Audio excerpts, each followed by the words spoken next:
तो बताओ house it, कैसा चल रहा है?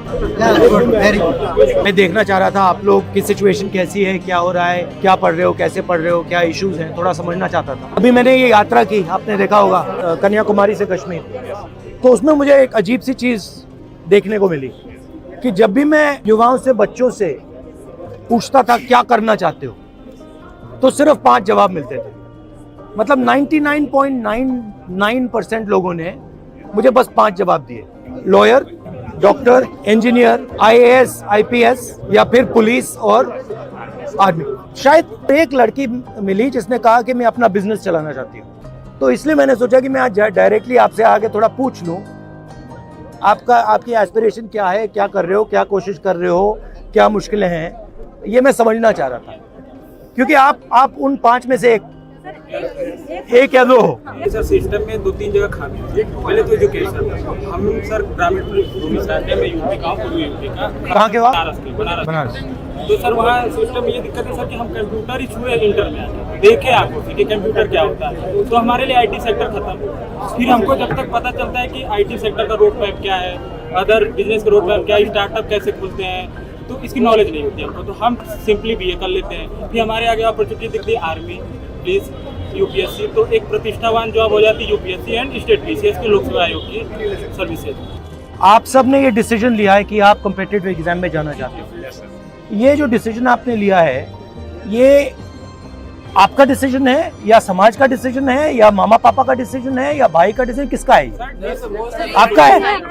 सो समाज का डिसीजन, हाँ समाज का है। तो सर अगर हमें समाज को अपने ग्रोन अप करना है तो उसके लिए हमें कॉम्पिटिटिव एग्जाम तो क्लियर करना ही पड़ेगा। उसी के चलते एक रास्ता बचता हमारे पास कि हमारे पास एक अच्छी सैलरी हो और हम अपने आने वाली पीढ़ी को या फिर अपने सराउंडिंग को ग्रोन अप करा सकें। होना नहीं चाहिए।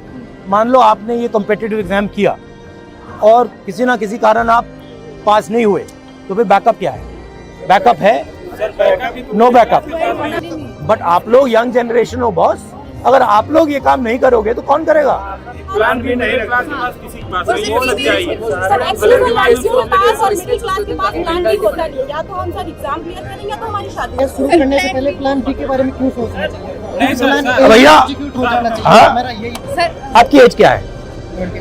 21 पे आप कह रहे हो कि मुझे ऑप्शन भी नहीं चाहिए, मगर मेरी जिम्मेदारी है कि आपको ऑप्शन भी मिल जाए। जॉब क्रिएशन पे बहुत सर लोक सेवा आयोग है, स्टेट है, यूपी स्टेट, सर 500 वैकेंसी जाते थे सर, 10 लाख अप्लाई करने वाले लोग हैं, सीट है सर मात्र 173। अप्लाई करने वाले तो लोग नहीं होते, लेकिन सीटें लगातार जा रही हैं और जो कि लड़के जितने भी उसमें कोशिश कर रहे हैं वो या फ्रस्ट्रेशन हो रहा है लगातार, देखिए सब सुसाइड रेट इंडिया में बढ़ रहा है।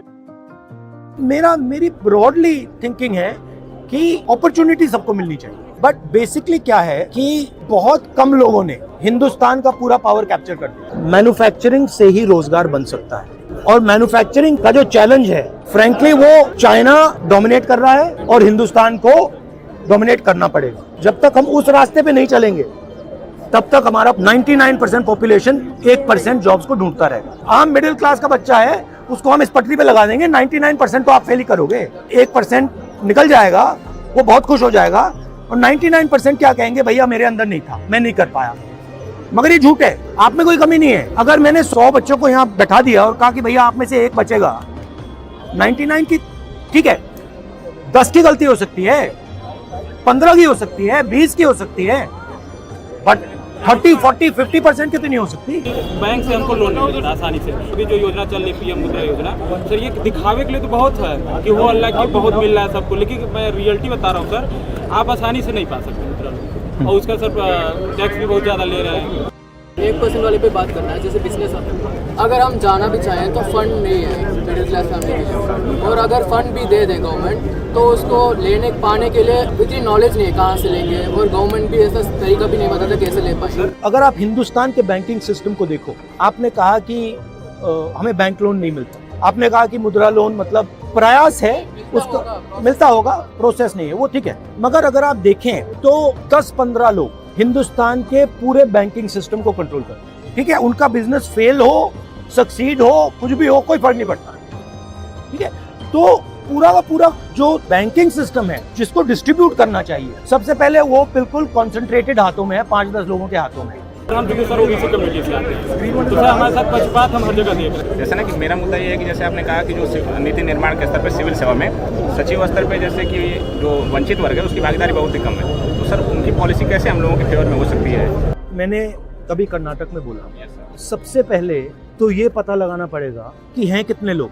अगर मतलब हम यहाँ कुछ बांटना चाहते हैं तो हमें ये तो पता लगाना पड़ेगा भैया यहाँ पे कितने कितने अलग लोग हैं। तो मैं सोचता हूँ कि पहला कदम सेंसस। आपकी हड्डी टूटी है तो एक्सरे तो करना पड़ेगा ना।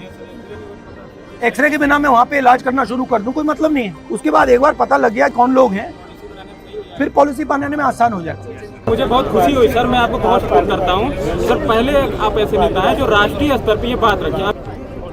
आप ऐसे पॉलिटिशियन कैसे सजेस्ट करेंगे कि पॉलिटिशियन में कैसे करियर होना चाहिए? पॉलिटिकल करियर में भी अलग अलग तरीके होते हैं, तो मेरा तरीका थोड़ा अलग है। मेरी सोच है और ये नेचुरली मेरे अंदर है कि जो कमजोर है, जिसको अपॉर्चुनिटी नहीं मिल रही है, जिसको दबाया जा रहा है, जिसको डराया जा रहा है, धमकाया जा रहा है, उसकी रक्षा करना मेरे लिए पॉलिटिक्स है।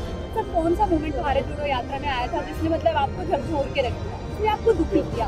और एक वो मोमेंट बहुत सारे कोई एक नहीं, बहुत, क्योंकि एक्चुअली मुझे क्या लगा भारत जोड़ो में कि इतनी एनर्जी है देश में, मतलब अनलिमिटेड है और जाया हो रही है। सही दिशा में इस्तेमाल नहीं हो रहा। मतलब जो इतना केपेबल लड़का है, लड़की है, उसके लिए रास्ता ही नहीं बन रहा है, वो धंसा पड़ा हुआ है, फ्रस्ट्रेट हो रहा है। तो ये मुझे मतलब, और ये हर स्टेट में था। फाइनली राहुल मेरा 15 इयर्स का ड्रीम था आपसे मिलने का। अच्छा फाइनली आफ्टर 15 इयर्स पूरा हुआ है। Okay, nice to meet you.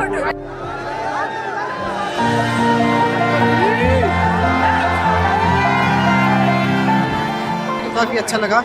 उन्होंने रियलिटी बताई है, भारत की भी रियलिटी और खुद की भी रियलिटी बताई है, जो वास्तव में है वही बताया उन्होंने। और उनसे मिलकर जैसा सुना था उससे भी कई अच्छे मिले हैं। वो बात किया, हमें बहुत अच्छा लगा कि राष्ट्रीय स्तर का नेता हमारे बीच बैठ के हमसे बात कर रहा है। इसी बारे में सबने बताया कि अगर 100% जनता है, उसके 5% बच्चे सेलेक्ट हो रहे हैं, तो इसका मतलब ये नहीं कि 95% बेकार है। इसका ये मतलब है कि उनको अपॉर्चुनिटी नहीं मिली, अदर सेक्टर्स में उनको अपॉर्चुनिटी नहीं मिल रही। ऐसे कार्यक्रम होने चाहिए ताकि अन्य जगहों के लोग भी जुड़ सकें और अपनी बातों को रख सकें।